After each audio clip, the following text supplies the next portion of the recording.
Well, I'm certainly glad I got a chance to go on that trip because, as I said, my wife had just passed away, and it was very good frame of mind, but my family and neighbors and friends said, you go, so I did. And I'm glad I did because I met some of the nicest people in the world. Believe me, we had a great time together. We all gathered in Newark, New Jersey, flew to Paris, spent a day in Paris, and then we went to Omaha Beach. And I can say that it was probably one of the most emotional trips that I'd ever made. Jane and I had been to Europe a couple times, but we'd never been to Omaha Beach and those different battle sites. So I had a chance to go. It was advertised in the Legion, so I figured it was a good enough trip. So I'm glad I did because it was one of the best trips I ever made. But anyway, when we got to Omaha Beach, it was an extremely solemn time. And when they said there were reenactors there were enough reenactors, there were enough guns, ammunition, trucks, vehicles, even C-47s and parachute jumpers jumping out on D-Day celebration. There was enough people there to equip a battalion. I mean, there were that many people there. And it was a very solemn thing that since there was only 7 of us that were World War II veterans, they put us right in the front row. And during the service, they had I was very surprised to see on the main memorial platform that there were some American Legion people that had come there from the States to be there for that memorial. And they had given us a synopsis of what actually happened. And but what actually happened was probably one of the most memorable things, most emotional things that I saw. That at the end of the memorial service, this major guy was a lady from the Marine Corps, got up there. She was a major, was in World War II, and had announced how many different branches of the service there were, and during World War II that women were in. And then she went back and mentioned how many women were killed in each branch of the service. And something unbeknownst to me, we even had a Rosie the Riveter there. And unbeknownst to me, I had no idea how many women died or were killed in the industry building tanks and planes and guns and ammunition during World War II. That really surprised me. But what happened is that all these women, and there were some from Scotland, people that represented every country that landed on Omaha Beach and the Juno Beach and all the different beaches along there. There were Canadians, Polish, Italians, not Italians, I mean Irish, German, I mean, not German, but Canadians, that's what I was trying to say. We were fighting the German. But anyway, they all lined up, all these women lined up, right? They were right in front of us, right here where we were sitting.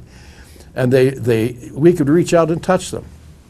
And each of them, they gave a little, it looked to me like it was a little pink carnation. But what happened is that they had stood side by side, and it was a beautiful sight to see all those women lined up. This is at the top of Omaha Beach. They're all lined up in a row, and they all turned around and joined hands like this, and they walked from the grass, and Marion will tell you this, that from the grass to the surf is a long, long way, and they walked, holding hands all the way down that beach, into the surf, and dropped that little carnation. I don't think there was a dry eye in the group, me included, because it was a very emotional thing. But the thing is that Omaha Beach was one of the prime reasons we went there, but one of the things that impressed me more, and I think that the American people need to know this, is the fact that people, I mean young adults, kids, adults would come up to you and say, thank you for your service, thank you for saving us, thank you for getting us free of the Nazis. And how many times did I hear, I hope you get your country straightened out. I'm sorry for what's happening in your country. I hope, and one the lady says, I hope your army stays strong because we may need you again someday. And when you hear this all the way from Omaha Beach to Remagen to St. Mary-Église, Bastogne, Battle of the Bulge, Normandy, all these places, people say, thank you, stay strong, thank you, and it really makes you, and people here don't know this, and what really bothers me is when I came back and I talk to people, they have no idea. Did you hear of Malmedy? Did you ever hear of Sarah Mary Gleason? Did you ever hear of Basta? No, they never heard of it. And what really bothers me, and Marion will tell you this, that when you're standing there and people come up to you and say, thank you for your service, thank you for your service, I always say, I accept your thank you on behalf of all my friends that are still over there that never came home, because they're the ones that deserve, because just like when we got medals and all kinds of certificates and awards and medals, and I said, gee, I don't deserve these things. I don't deserve them at all, because I was in the Pacific. But this guy said, that don't make you in the same damn Army. So anyway, I said, okay, I'll take them. But anyway, those guys used to give me such a hard time. The guys that there were 7 of us, and they were all in Europe. And I said, did you have something going on down there in the Pacific? Was there anything going? They really gave me a hard time, but it was all in fun. But the people, we had governor, we had the Speaker of the House, we had attorneys, we had 2 judges from all across the country, from all around, from California to the Texas to East Coast to Minnesota, Wisconsin, and this. And I mean, when these people get together, they have to behave themselves in their own hometown. But when they get together in Paris and Bastogne and all these other places, like we did every evening, they really had a good time. But wonderful people, and we still stay in touch with each other.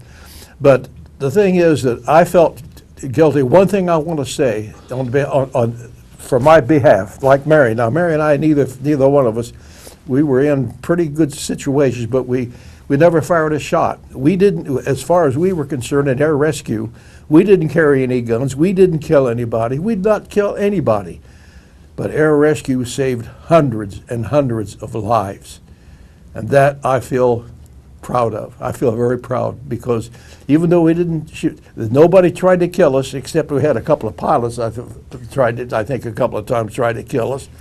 But we survived, and I think that even though that Omaha Beach was just as part of the 2-week trip we took through Europe, it was one of the highlights. And the trips, the ladies going down to the sea, to the beach, or to the surf, and how many people came up to us and said thank you.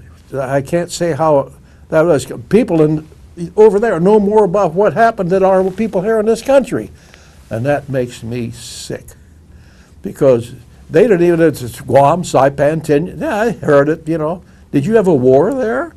That really upsets me, because, and I'm not the only one, because the other veterans said the same thing. So I'm hearing these things. People at home don't even know about these things, but the kids going through school do. They go through, and the teachers tell us that we educate our children to let them know what actually happened here. But we right beside Omaha Beach, we went out to Point du Hoc, and Marion will verify this. When you went up with these guns were out there, and this is on Omaha Beach, right beside Omaha Beach.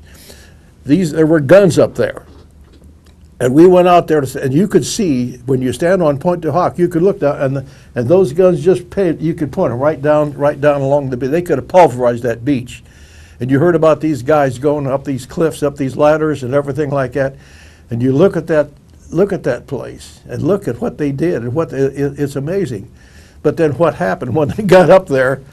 They found logs. The guns had been pulled back. But they did later on get together and go ahead and put those guns out of commission by putting phosphorus bombs, phosphorus grenades, and then they neutralized those guns. But to see Point du Hoc, all the bomb craters, all of the concrete bunkers, everything, they're all still there. They're all still there.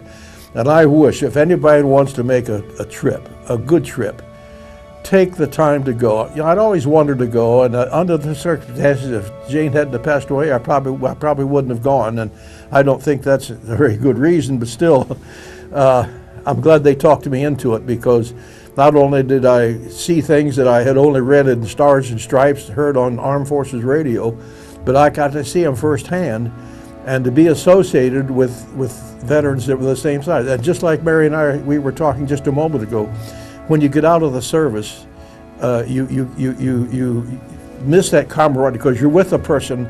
They what you call CYA, cover your you know what, and you know the guy next to you, the guy flying beside you, the guy in the front of the plane. They're gonna take care of you. They're gonna look after you. And when you get out of the service, you don't have that. And I'll tell you this: when I was on the bus going to Washington D.C. for the Glenn Devers trips, and when I was on this trip to Omaha Beach, and the other veterans said the same thing. When we all got together, we felt that I feel comfortable. I'm with other veterans. I know they're going to take care of me, and I'm going to take care of them. And I'll tell you, that's a feeling that you can't describe, and there's not a veteran on this earth that will disagree with me, because that's very, very true.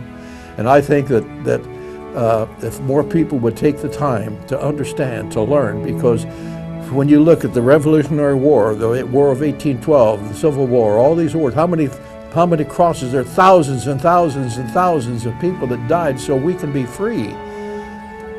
And yet people today don't even know about Omaha Beach. They don't know about these things. They don't know about our Constitution. They don't know about the Bill of Rights.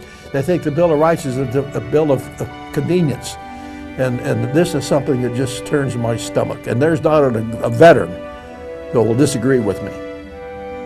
And that's all I got to say. Thank you. Thank you for giving me the opportunity to do this.